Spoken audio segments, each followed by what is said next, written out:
राम राम। हर हर महादेव। ओम नमः शिवाय। ओम हम हनुमते नमः। बाबा जी की कृपा सब पर हमेशा बनी रहे। पुराण पुरुष श्यामाचरण लाहिड़ी महाशय। नवम परिच्छेद।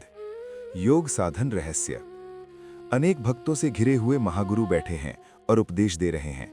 एक भक्त ने जिज्ञासा प्रकट की कि माता पिता एवं निकट के गुरुजनों के अतिरिक्त और कौन कौन प्रणम्य हैं एवं किनको प्रणाम करना उचित है तथा ऐसे कौन कौन है जो प्रणाम पाने के लिए उपयुक्त हैं। योगीराज ने कहा कि माता पिता श्रेष्ठ गुरु हैं, वे अवश्य ही प्रणम्य हैं। इसके अतिरिक्त मनु ने कहा है, चक्रिणो दशमी स्थस्य रोगिणो भारिणः स्त्रियाः स्नातकस्य च राज्ञश्च पंथा देयो वरस्य च। मनु रहस्य द्वितीय अध्याय। अर्थात जो गाड़ी पर चढ़कर जा रहे हैं अर्थात कूटस्थ में स्थित रहकर चल रहे हैं, जिन्होंने कंठ से 10 अंगुल ऊपर उठकर प्राणवायु को स्थापित किया है, जिसके अपने चक्षुओं में प्रबल दृष्टि आ गई है, प्राण कर्म या प्राणायाम करते करते जिसका मस्तक भारी हो गया है, जिसके मूलाधार से मस्तक तक प्राणवायु के स्थित हो जाने से मस्तक में घूंघट खींचने जैसा बोध हो रहा है, जो कूटस्थ में है, सदा सर्वदा डूबे रहते हैं, जिनकी जीभ तालू में पहुंच गई है और जो ओंकार क्रिया रूप प्राण कर्म या प्राणायाम करते रहते हैं, ऐसे सभी व्यक्ति प्रणम्य हैं। इन सब के सामने पड़ने पर रास्ता छोड़ देना उचित है। ऐसे व्यक्तियों के आगे नहीं बैठना चाहिए। मनु ने इस विषय में और कहा है, तेषांस्तु समवेता नाम मान्यो स्नातक पार्थिवो राजस्नातक योरश्चैव स्नातको नृपमान भाग। मनु रहस्य द्वितीय अध्याय।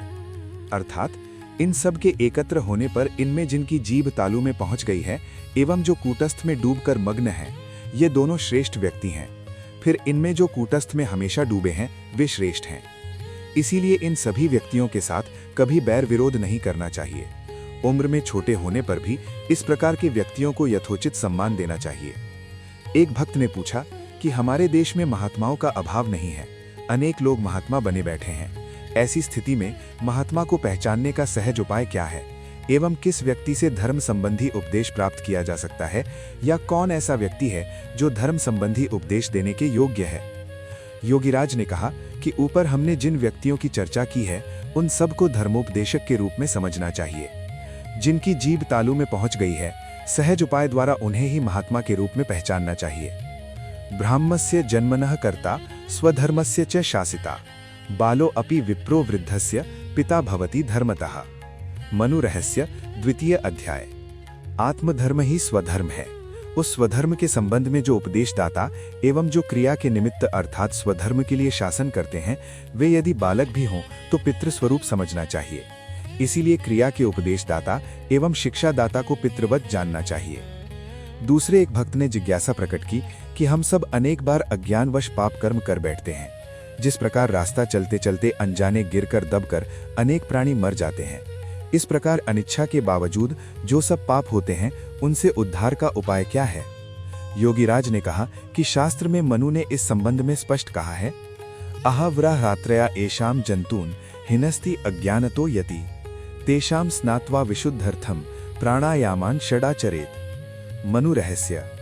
जो यति या साधु अनजाने जीव हत्या रूप पाप करता है, मात्र 6 बार विधिपूर्वक प्राणायाम करने से ही उस पाप से विशेष रूप से शुद्ध होता है, क्योंकि षट चक्रों के द्वारा अंतर्मुखी प्राणायाम ही परम तप है।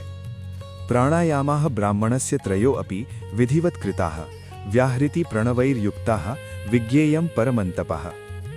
व्याहृति के साथ प्रणव युक्त होकर ब्राह्मण को विधिपूर्वक 3 बार प्राणायाम करना चाहिए, यही परम तप है।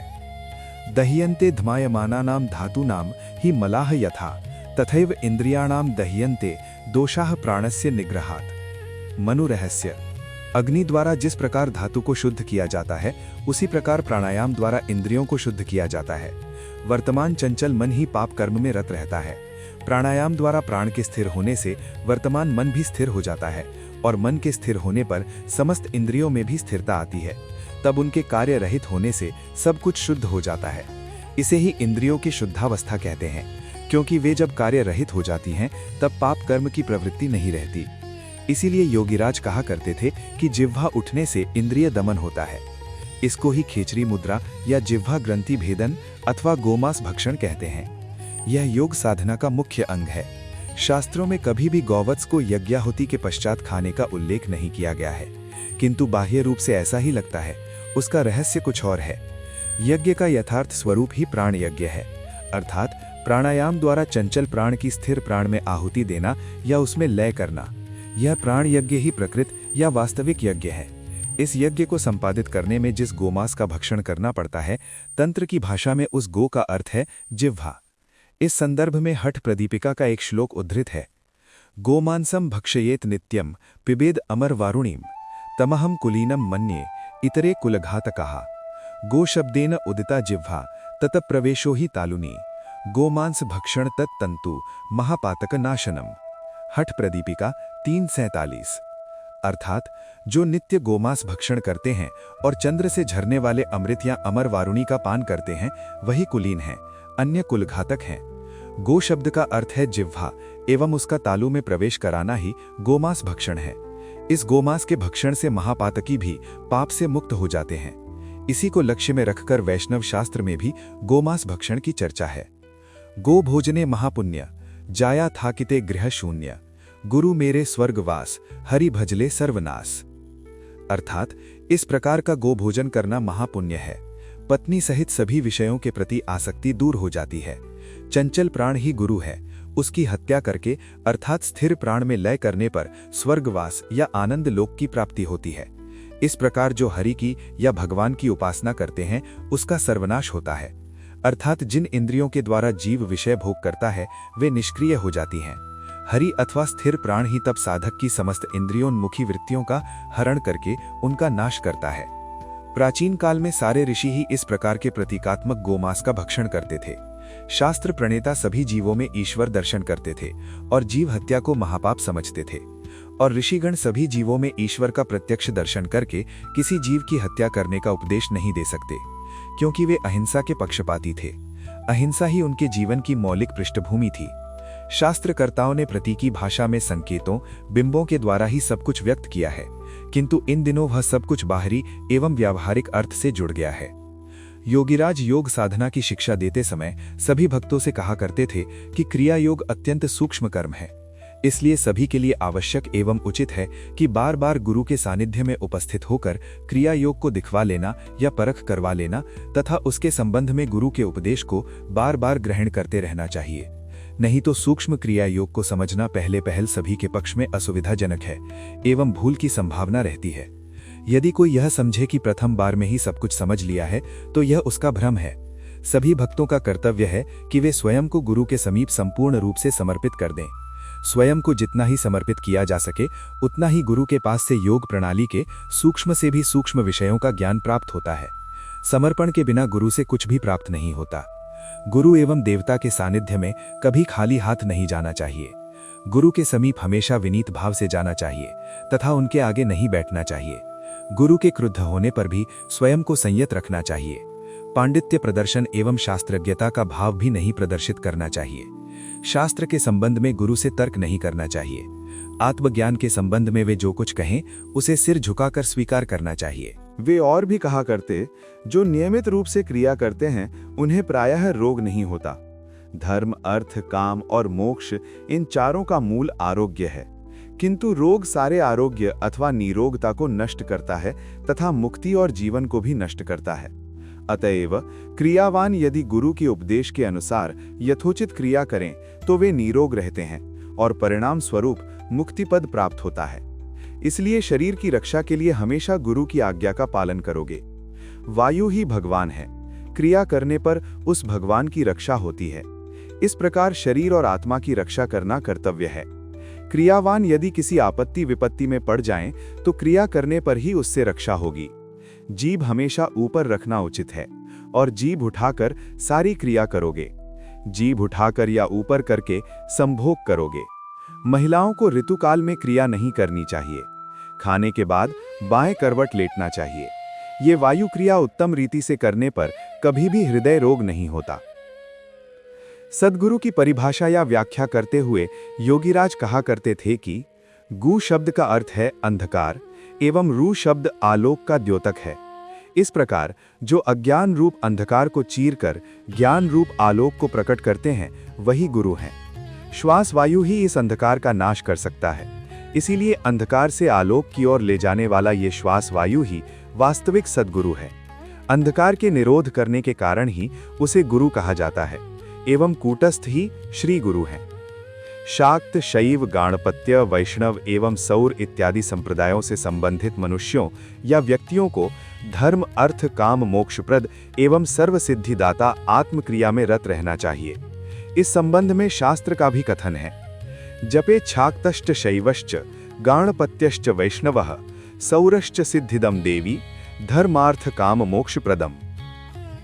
योगीराज विवाहित व्यक्तियों को उनकी पत्नियों के साथ दीक्षा प्रदान करते थे, क्योंकि उनकी दृष्टि में पत्नी के साथ योग साधन प्राप्त होने पर साधना में कम विघ्न उपस्थित होते हैं। वे ये भी कहा करते थे कि क्रिया योग सभी प्रकार के संस्कारों से ऊपर है। योगीराज के निवास स्थान के सामने वाले मकान में एक सज्जन हारान चंद्र राय रहते थे। वे प्रतिदिन शाम के बाद अपने मकान की छत से रास्ते की ओर पेशाब किया करते थे। इससे योगीराज के घर वालों को काफी असुविधा होती। एक दिन योगीराज ने उन्हें ये कर्म करने के लिए मना किया, किंतु जिसके सर पर काल मंडरा रहा हो वो महापुरुषों की बातों पर भी ध्यान नहीं देता। हारान बाबू ने कहा, अपने घर में मैं जो भी करूं उससे तुम्हारा क्या प्रयोजन है, तुम्हें उसे देखने की कोई जरूरत नहीं। इसके अतिरिक्त अनेक अश्लील शब्दों का भी प्रयोग किया। योगीराज ये सब सुनकर काफी दुखी हुए और उनकी बात का कोई उत्तर न देकर दूसरे दिन उसी ओर एक दीवाल उठा दी गई। कुछ दिनों बाद ही हारान बाबू की अचानक मृत्यु हो गई। परवर्ती काल में ऐसा देखा जाता है कि हारान बाबू के वंश में और कोई जीवित ही नहीं रहा। मनु का कथन है, सुखम ही अवमतः शेते सुखम च प्रतिबुध्यते सुखम चरति लोकेस्मिन अवमंता विनश्यति। अर्थात जो व्यक्ति निष्प्रिय भाव से परमात्मा के भरोसे निश्चिंत होकर सुख की नींद सोते हैं, अर्थात स्थिरता को समझकर पृथ्वी पर सुख से विचरण करते हैं, ऐसे व्यक्ति का जो अपमान करता है उसका विनाश होता है। ऐसे व्यक्ति जो मान अपमान से ऊपर या उससे परे रहकर ईश्वर कृपा पर ही निर्भर रहते हुए जीवन यापन करते हैं, उनके अच्छे बुरे सभी को ईश्वर ही देखता है। इसीलिए ऐसे व्यक्ति का यदि कोई अपमान करता है या किसी प्रकार की क्षति पहुंचाने की चेष्टा करता है तो ईश्वर ही उसे दंड देता है। भगवान ही दुष्टों का दमन और शिष्टों या भले लोगों का पालन करते हैं। इसीलिए योगीराज हमेशा सभी भक्तों से कहा करते थे, जो भगवान को हमेशा ध्यान करे उसको काम उह करता है। समाधिस्थ अवस्था में देश, काल अथवा नाम रूप कुछ नहीं रहते। उस समय सब एकाकार हो जाते हैं। नाम रूप की सीमा के भीतर जो कुछ भी है वह नित्य या सनातन वस्तु तो हो ही नहीं सकती। इस संदर्भ में योगीराज कहा करते थे कि आत्म तत्व के अन्वेषण में डूब जाओ एवं समाधि के माध्यम से उस स्थिर अवस्था को प्राप्त करो। उसके पश्चात तो देखोगे कि नाम रूपात्मक जगत कहीं नहीं है। उस समय क्षुद्र अहम बोध के लय हो जाने पर अखंड स्थिर सत्ता को अपने स्वरूप जैसा प्रत्यक्ष देखोगे। जिस ज्ञान में द्वैत है या जो दो देखता है वह तुच्छ ज्ञान है। मैं भक्त हूं, तुम भगवान हो, ये भी तुच्छ ज्ञान है। किंतु जो ज्ञान सबके भीतर एक ही आत्मसत्ता को देखता है वही यथार्थ ज्ञान है। जो आत्मसत्ता सबके भीतर प्रतिष्ठित है उसे वर्तमान चंचल मन या बुद्धि द्वारा नहीं पहचाना या जाना जा सकता। वेदांत द्वारा प्रतिपादित ज्ञान अथवा अनुभूति उपलब्ध होने पर मात्र व्यक्ति, स्थान या किसी मूर्ति विशेष में ईश्वरत्व को आरोपित नहीं किया जा सकता। उस समय तो सभी जीवों एवं सर्वभूतों में ईश्वर का दर्शन होता है और यही दर्शन ऋषियों का चिन्मय प्रत्यक्ष दर्शन है, जिसमें हिंदू, मुसलमान, क्रिश्चियन अथवा ब्राह्मण, शूद्र, ऊंच नीच का कोई भेद नहीं रहता। उस समय सर्वत्र महाप्राण का प्रत्यक्ष दर्शन करने पर सर्वम ब्रह्ममयम जगत का बोध उजागर होता है। यही कारण है कि योगीराज स्वयं उच्च ब्राह्मण कुल में उत्पन्न होने के बावजूद किसी प्रकार के भेदाभेद भाव से मुक्त थे। उनके निकट हिंदू, मुसलमान, क्रिश्चियन या किसी भी वर्ग या वर्ण या धनी गरीब में कोई भेद नहीं था। उनके यहाँ सभी आश्रय पाते थे। सभी संप्रदाय के लोगों ने उनसे दीक्षा लेकर उनका शिष्यत्व स्वीकार किया था। वे सभी प्रकार के कुसंस्कारों एवं संकीर्ण मनोवृत्तियों या आचारों से ऊपर उठकर सभी धर्मों में समन्वय स्थापित करने में सफल हुए थे एवं संसार के सभी धर्मों के मूल सत्य को उन्होंने एक स्थान पर देखा था। उनकी दृष्टि में सभी अमृत पुत्र हैं, न कोई छोटा है न बड़ा। इस दृष्टि से देखने में आता है कि कुछ ऐसे महामानव ही हैं जिन्होंने भेदाभेद भाव से रहित होकर सभी धर्मों में समन्वय स्थापित करने में सफलता प्राप्त की है, जैसे चैतन्य, कबीर, नानक, दयानंद इत्यादि। इस संदर्भ में योगीराज की प्रायोगिक अभिज्ञता या जानकारी अपूर्व थी। वे साधना के माध्यम से उस स्थिति को प्राप्त करने के संदर्भ में अपनी 5 नंबर की डायरी में लिखते हैं, जोत के भीतर नीला, नीले के भीतर एक सफेद बिंदी देखा, उसके भीतर आदम, वही बहुत किस्म के हिंदू इंग्रेज होता है। अर्थात प्राणायाम के माध्यम से कूटस्थ की ज्योति के भीतर नीलापन और नीलेपन के भीतर एक श्वेत बिंदी देखा और उसके भीतर एक मनुष्य को देखा। वही पुरुषोत्तम है, वही सभी प्रकार के हिंदू, इंग्रेज इत्यादि रूपों में स्थित हैं। एक और स्थान पर लिखा है, दम पर दम अल्लाह, दम के परे जो दम है सो अल्लाह यानी स्थिर घर। अर्थात हर सांस के आरोह अवरोह यानी सांस लेने अथवा बाहर निकालने के मध्य एक बार स्थिरता आती है। अर्थात सांस लेने के अंत में और बाहर निकालने के शुरू के क्षणों में तथा सांस निकालने के अंत में और लेने के शुरू के दोनों समय ही एक एक बार स्थिरता आती है। वही स्थिरत्व ही अल्लाह है, किंतु उस स्थिरत्व के प्रति किसी का भी लक्ष्य या ध्यान नहीं है। अल्लाह अर्थात खुदा, जो खुद या आदि है, वही खुदा है। खुद का अर्थ है स्वयं या मूल।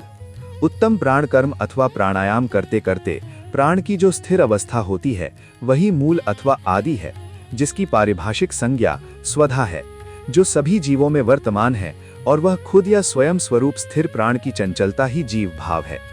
स्थिर प्राण से सब कुछ उत्पन्न हुआ है, वही आदि पुरुष ब्रह्मा है, वही खुदा है। पूरक के अंत में और रेचक के आरंभ में एवं रेचक के अंत में और पूरक के आरंभ में जिस स्थिर अवस्था की उपलब्धि होती है, जिसे केवल योगी गण ही जानते हैं, उसे प्राण कर्म अथवा प्राणायाम द्वारा बढ़ाओ और उसी में स्थिति प्राप्त करो। वही मूल और खुद है, वही क्रिया की परावस्था है। खोदा यानी खोद आ जब अपने से आता है, अल्लाह आला बड़ा, अर्थात प्राण कर्म करते करते अपने आप ही जिस स्थिर अवस्था का उदय होता है वही मूल या खुदा है, और वो स्थिर अवस्था रूप महाआकाश ही सर्वव्यापी होने से सर्ववृहत है, इसीलिए वही अल्लाह है। अतएव उन्होंने फिर लिखा है, बेदम में जो दम है सोई असल दम है। बेदम अर्थात दम विहीन अवस्था। श्वास प्रश्वास को स्वेच्छापूर्वक न रोकने पर अंतर्मुखी प्राण कर्म करते करते अपने आप जब केवल कुंभक की अवस्था प्राप्त होती है तब उसे ही बेदम कहते हैं। उस समय बाहरी श्वास प्रश्वास की बहिर्मुखी गति पूरी तरह रुक जाती है। ये प्राण कर्म सापेक्ष है। वह बेदम ही अर्थात दम विहीन अवस्था ही असली दम है, जो गुरु वचन द्वारा बोधगम्य है। इस अंतर्मुखी प्राणायाम में बाहरी वायु का ग्रहण एवं त्याग कर्म नहीं है। इस प्राणायाम के आरंभ में ही इड़ा और पिंगला को छोड़कर देह के भीतर स्थित प्राण और अपान को लेकर ही कर्म करना है। बाहर का वायु बाहर और भीतर का वायु भीतर कार्यशील रहता है। कूटस्थ के भीतर जो खुद या स्वयं स्वरूप पुरुषोत्तम है, वही सभी मनुष्यों के शरीर में एक ही भाव से वर्तमान है। वह हिंदू, इंग्रेज, मुसलमान इत्यादि रूप में अलग नहीं है। मूल में सभी एक हैं। मूल ही अद्वैत भाव है, पार्थक्य केवल द्वैत भाव है। अद्वैत में प्रतिष्ठित होने पर अर्थात स्थिरत्व में प्रतिष्ठित होने पर कोई पार्थक्य या भिन्नता नहीं रहती। इस प्रकार देखते हैं कि सभी संप्रदायों के हिंदू अनेक मुसलमान जैसे अमीर खां, रहीमुल्लाह खां, अब्दुल गफूर खां वगैरह, कुर्ग राज्य के कमिश्नर एक अंग्रेज साहब, हजारीबाग के पुलिस सुपरिटेंडेंट स्पेंसर साहब सहित अनेक अंग्रेज भक्तों ने उनका शिष्यत्व स्वीकार किया था। वो उनकी डायरी में लिपिबद्ध भी है। विश्ववरेण्य पतित पावन अन्यान्य महागुरुओं की तरह योगीराज भी पतित, समाज द्वारा निंदित व्यक्तियों के प्रति अकृपण भाव से कृपालु थे। योगीराज के शिष्य अविनाश बाबू बंगाल नागपुर रेलवे, संप्रति साउथ ईस्टर्न रेलवे में नौकरी करते थे। गुरुदेव का दर्शन करने की इच्छा से उन्होंने 1 सप्ताह की छुट्टी के लिए अपने उच्च अधिकारी के लिए आवेदन पत्र दिया। उस समय उनके उच्च अधिकारी थे स्वामी योगानंद के पिता श्री भगवती चरण घोष। भगवती बाबू ने अविनाश बाबू को बुलाकर कहा, धर्म के नाम पर इस तरह के पागलपन से नौकरी में उन्नति नहीं की जा सकती। ऑफिस के कार्य को मन लगाकर करो। अविनाश बाबू उदास मन से पैदल ही घर लौट रहे थे। रास्ते में उन्होंने देखा कि भगवती बाबू पालकी में जा रहे हैं। पास आने पर भगवती बाबू पालकी से उतरकर साथ साथ पैदल चलने लगे। सांत्वना देने के बहाने एवं जिससे सांसारिक उन्नति का मार्ग प्रशस्त हो, इसी दृष्टि से अविनाश बाबू को समझाने लगे। अविनाश बाबू उदासीनता के साथ उनकी बातें सुन रहे थे और मन ही मन अपने दयालु गुरुदेव के निकट प्रार्थना भी कर रहे थे, जिससे उनका दर्शन हो सके। दोनों मैदान के रास्ते से जा रहे थे। अपराह्न की सूर्य किरण ने उस समय चारों ओर उद्भासित होकर एक उद्दीपनपूर्ण मायाजाल की सृष्टि की थी। अचानक कई गज की दूरी पर उन लोगों ने देखा कि योगीराज अपार्थिव शरीर धारण करके आविर्भूत हुए हैं और कह रहे हैं, भगवती बाबू, आप अपने अधीनस्थ कर्मचारियों के प्रति अत्यंत निर्दयी हैं। ये कहकर ही वे अंतर्धान हो गए। अविनाश बाबू हाथ जोड़कर प्रार्थना करने लगे। इस अप्रत्याशित घटना से भगवती बाबू अत्यंत विस्मित हुए। कुछ मिनट तक चुप रहने के बाद कहा, कल से आपकी छुट्टी मंजूर, आप अपने गुरुदेव का दर्शन करने अवश्य जाएं, और यदि अपने साथ मुझे भी ले चलें तो अच्छा हो। मैं उस महायोगी का दर्शन करना चाहता हूं। दूसरे दिन भगवती बाबू सपत्नीक अविनाश बाबू के साथ ट्रेन से काशी के लिए रवाना हो गए। योगीराज के निवास स्थान पर पहुंचकर देखा कि वे पद्मासन लगाकर बैठे हैं। उन लोगों ने प्रणाम किया।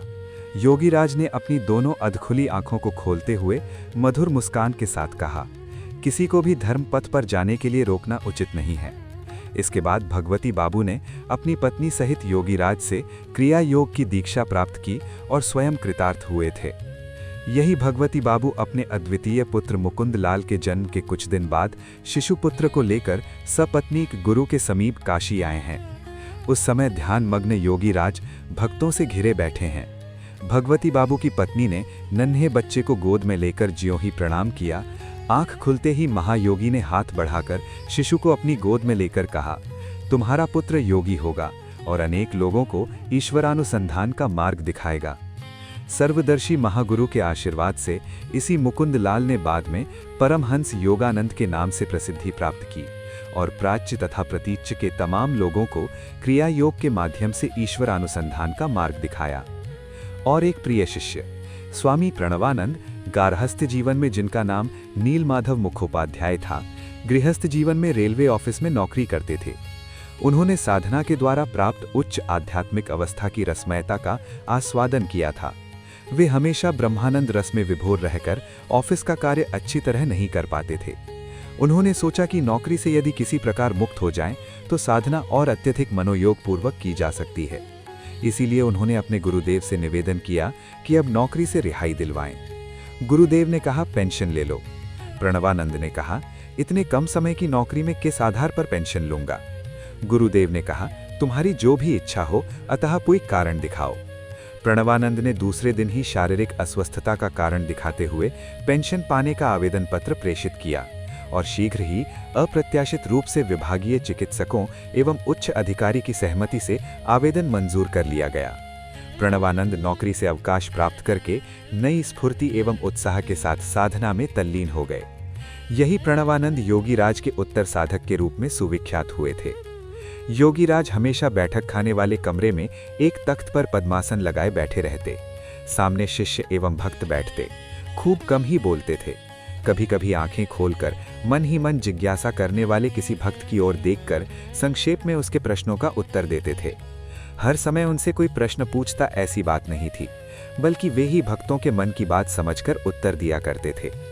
यदि कभी कोई भक्त किसी जटिल प्रश्न को लेकर उनके पास आता, तो वे उसके मन की बात या भावना के अनुकूल सहज एवं सरल उत्तर द्वारा सभी प्रकार के संशयों को दूर कर देते थे। जिस किसी भी भक्त के मन की तरंग उनके लिए अपरिचित नहीं थी। ग्रंथों में वर्णित विद्या के माध्यम से वे कभी भी किसी शास्त्र की व्याख्या नहीं करते थे। जो साधना से प्राप्त है वही भक्तों को बतलाते थे। वेद, वेदांत, उपनिषद, गीता इत्यादि जटिल एवं गूढ़ शास्त्रों की दार्शनिक एवं वैज्ञानिक तात्विकता को उपलब्ध अनुभूति के माध्यम से अपूर्व कौशल के साथ समझाया करते थे। उनका कहना था कि पुरातन प्राचीन सभी शास्त्र प्राचीन ऋषि मुनियों की साधना द्वारा उपलब्ध ज्ञान के भंडार हैं। इस प्रकार की जिनकी उपलब्धियां एवं अनुभूतियां होंगी, एकमात्र वही उन ग्रंथों या शास्त्रों की यथार्थ व्याख्या प्रस्तुत करने में सक्षम होंगे। सायंकाल जब उनके निवास स्थान पर भक्त एवं आगंतुक आते, तो योगीराज सौजन्य के साथ सबकी अभ्यर्थना करते और उन्हें आप्यायित करते। किसी धनी अथवा विशिष्ट गुण संपन्न व्यक्ति के लिए विशेष आप्यायन का प्रदर्शन या किसी दीन दरिद्र या मूर्ख व्यक्ति की कोई अवहेलना उनके लिए संभव नहीं थी। वे सभी को समान दृष्टि से देखते थे। सभी ब्रह्मज्ञानी ही देहाभिमान एवं अहंकार रहित होकर सबके भीतर एक अद्वैता या अपरूप ऐक्य का दर्शन करते हैं। साधुओं की समदृष्टि का आधार आत्मज्ञान है। योगीराज के प्रत्येक वाक्य में ज्ञान की तीक्ष्ण प्रखरता की अभिव्यक्ति होती थी।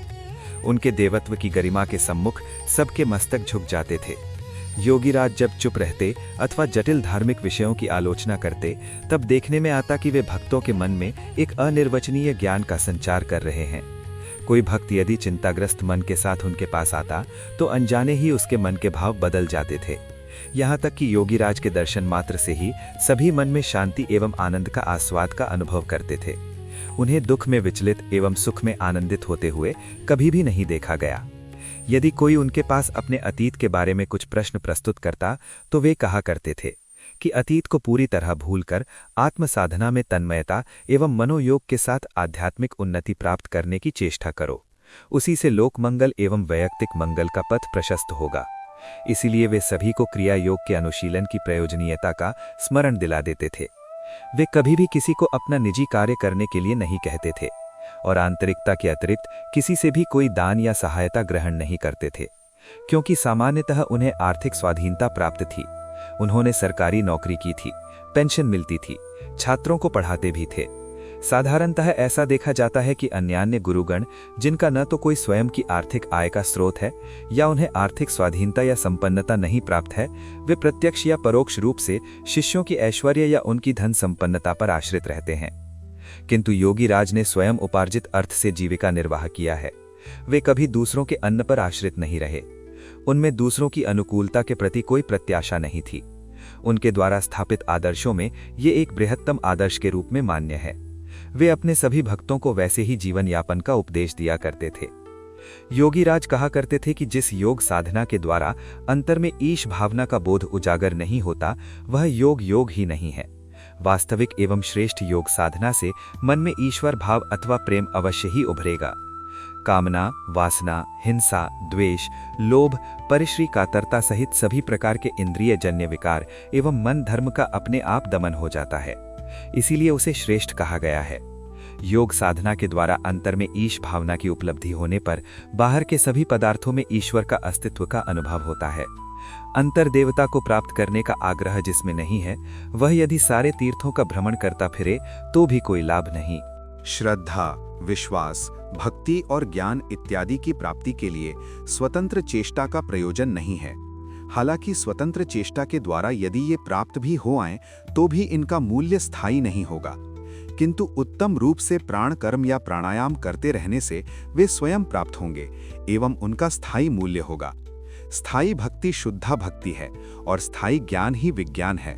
दूसरी ओर काम, क्रोध, हिंसा, लोभ, मोह इत्यादि जितनी भी प्रकार की आसुरी वृत्तियां हैं जो साधना पथ पर बाधाएं उपस्थित करती हैं, उन्हें भी मन के द्वारा चेष्टा करने पर छोड़ा नहीं जा सकेगा।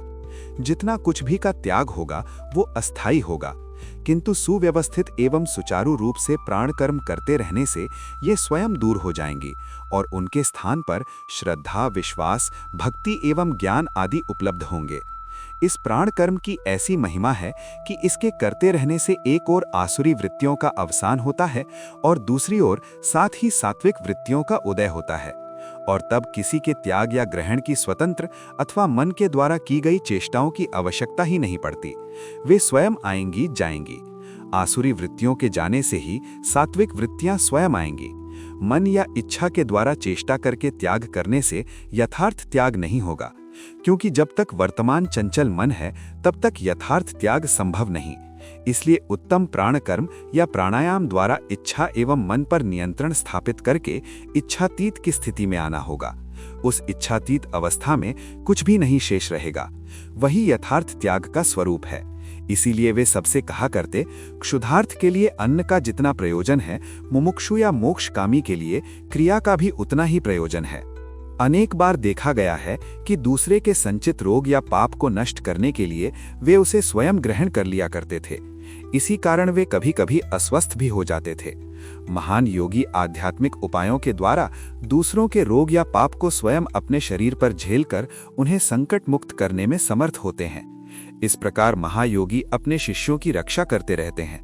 वे ऐसा तभी करते हैं जब उन्हें ये पता चलता है उनके किसी उन्नत शिष्य की साधना में और भी द्रुत गति से विकास प्रयोजनीय है। इसमें उन्हें कुछ सामयिक क्लेश अवश्य होता है, किंतु उनकी कोई आध्यात्मिक क्षति नहीं होती, बल्कि उपकार ही होता है। योगीराज ने अपने उन शिष्यों को, जो योग साधना एवं आध्यात्मिक चेतना के उच्च स्तर पर प्रतिष्ठित होते थे, स्वयं अनेकों बार पत्र द्वारा वे जिन बातों पर अधिक बल देते उनका उल्लेख करते हुए संबोधित किया है। उन्होंने कभी तो ये लिखा है, मैं अब और कितना करूं, लोगों के लिए ही मैं अस्वस्थ हुआ, तिस पर सारे कामकाज हैं, क्रिया कीजिए, कोई भय नहीं।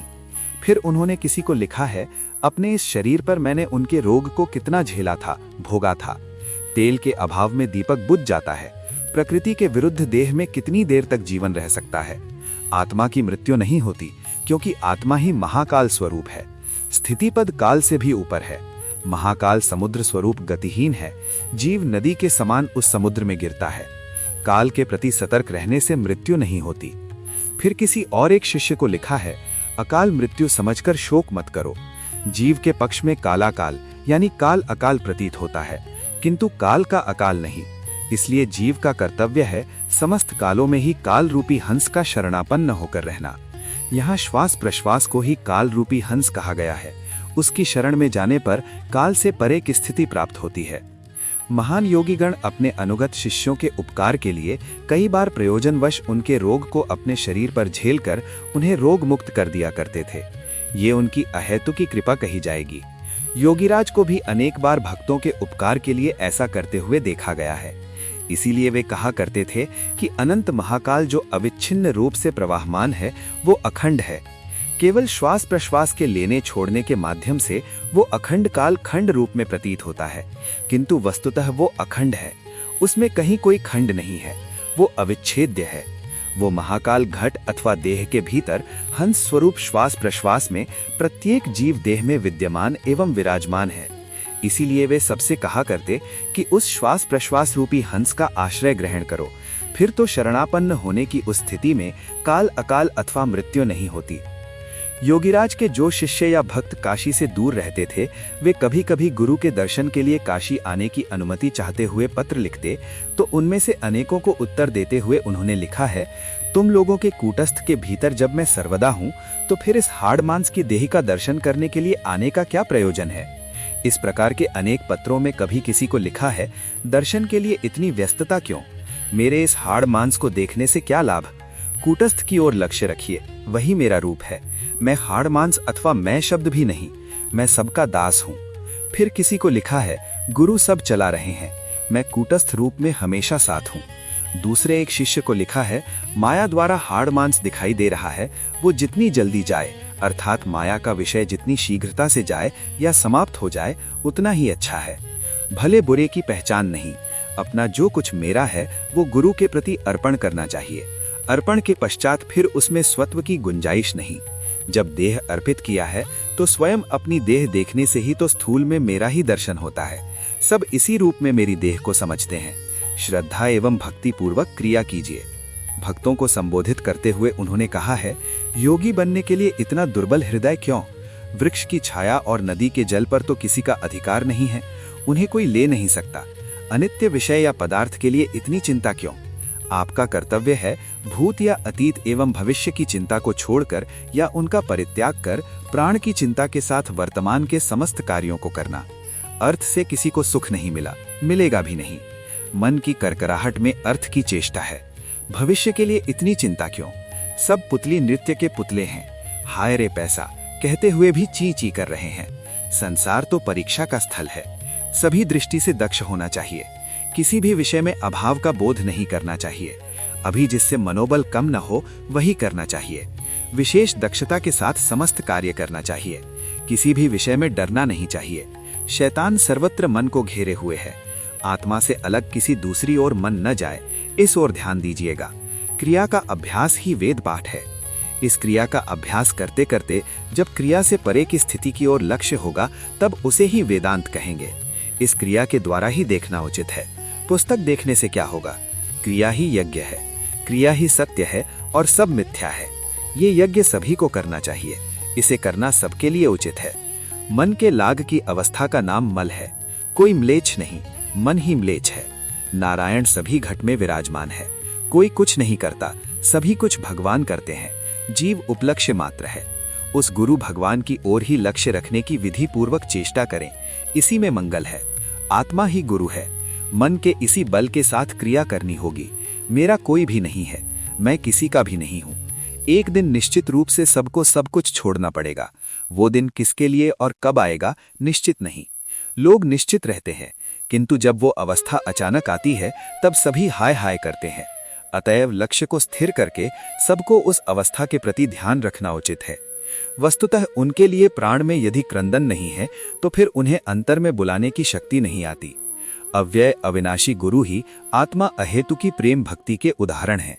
वे सर्वदा सबके अत्यंत निकट हैं, तब भी कोई उनके अन्वेषण के प्रति यत्नवान अथवा सचेष्ट नहीं।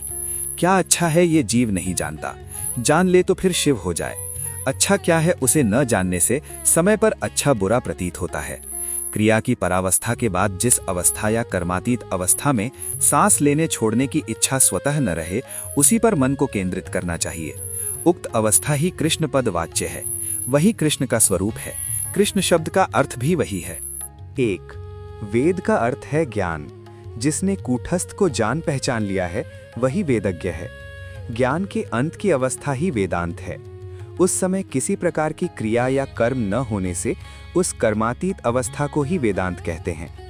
तब ज्ञान भी नहीं, अज्ञान भी नहीं। श्वास ही वेद माता गायत्री है। 2. श्री कृष्ण।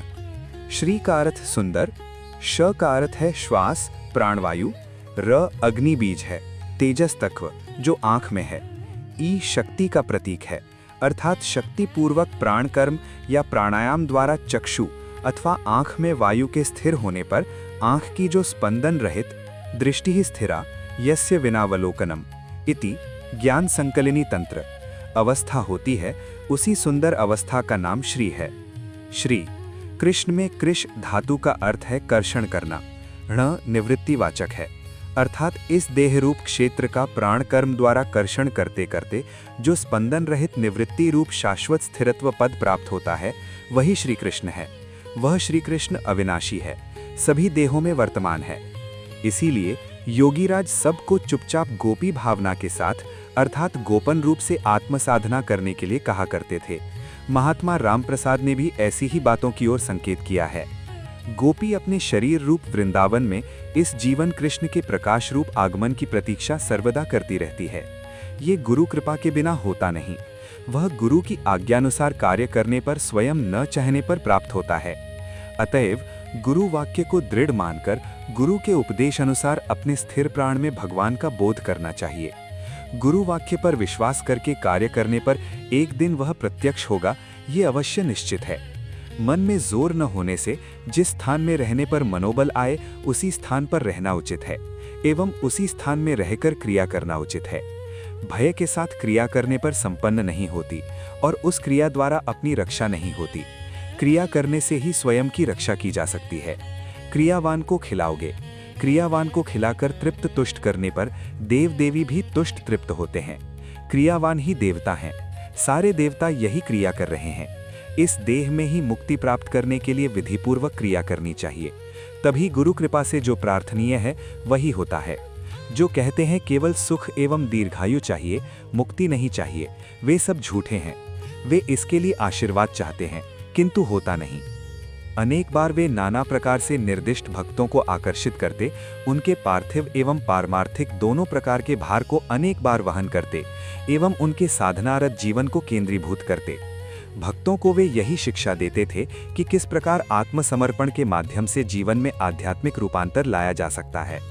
उनकी करुणाधारा अनेक बार स्नेह, प्यार के माध्यम से अथवा किसी अलौकिक दर्शन के माध्यम से प्रवाहित होती रहती थी।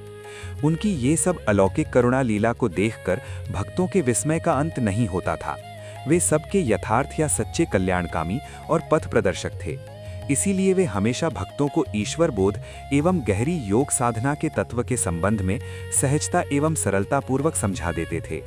उनके उपदेश एवं आशीर्वाद से लोगों को सच्चे कल्याण मार्ग पर चलने की कितनी प्रेरणा प्राप्त होती थी।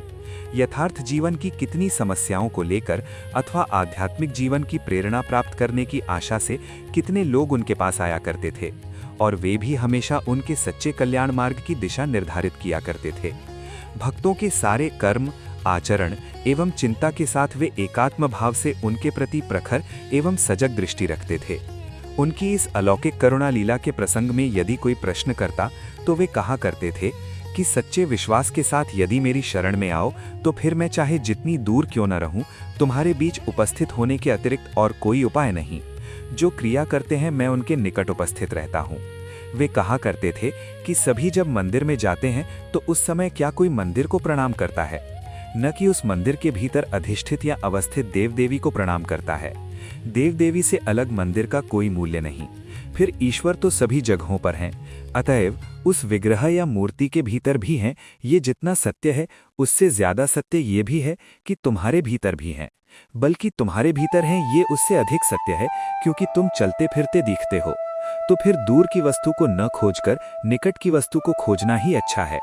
इस संदर्भ में भगवान श्री कृष्ण ने कहा है, ईश्वरः सर्वभूतानां हृद्देशे अर्जुन तिष्ठति। गीता 18:61। समस्त भूतों या पदार्थों में वे हैं, किंतु हृदय प्रदेश में अधिक से अधिक उनका अवस्थान है। उस हृदय के भीतर डूबने की चर्चा राम प्रसाद ने भी की है। डूब दे मन काली बले, हृदय रत्नाकरेर अगाध जले। अर्थात रे मन, काली का नाम लेकर डुबकी लगा हृदय सिंधु के अथाह जल में। हृदय के भीतर डूबने पर ही वह प्राप्त होगा, बाहर नहीं। वे कहा करते थे कि नारी सौंदर्य के साथ ईश्वर द्वारा रचित समस्त सौंदर्य को देखने की इच्छा, प्रवृत्ति या अधिकार सबको है, किंतु उस रूप एवं सौंदर्य की ओर दृष्टिपात करने के साथ साथ उनके निर्माता की ओर ध्यान रखना होगा, जिसने अपूर्व दक्षता एवं कला कौशल द्वारा उनको रचा है। उस सृष्टिकर्ता या विश्व निर्माता को भूलकर केवल उसके द्वारा रचित सौंदर्य को देखने से काम नहीं चलेगा। उसके द्वारा रचित सौंदर्य यदि इतना सुंदर है तो फिर वह स्वयं कितना सुंदर है। इस प्रकार समस्त सृष्टि के भीतर यदि सृष्टिकर्ता को देखने की चेष्टा करो तभी जीवन धन्य होगा। किंतु ध्यान रखो, साधना के बिना ऐसी स्वच्छ या निर्मल दृष्टि किसी को भी नहीं प्राप्त होगी। ये केवल बात ही बात नहीं है, बल्कि अकाट्य सत्य है। मन के द्वारा चाहे जितनी ही चेष्टा करो, स्थायी भाव नहीं आएगा, किंतु जितना ही प्राणायाम या क्रिया करोगे उतना ही मन स्थिर होगा, उतनी ही वैसी स्वच्छ दृष्टि प्राप्त होगी। तब उसके प्रकाश में समस्त रूपों एवं सौंदर्य के भीतर उसका ही या ईश्वर का ही दर्शन होगा। राम राम, हर हर महादेव, ओम नमः शिवाय, ओम हम हनुमते नमः। बाबा जी की कृपा सब पर हमेशा बनी रहे। धन्यवाद।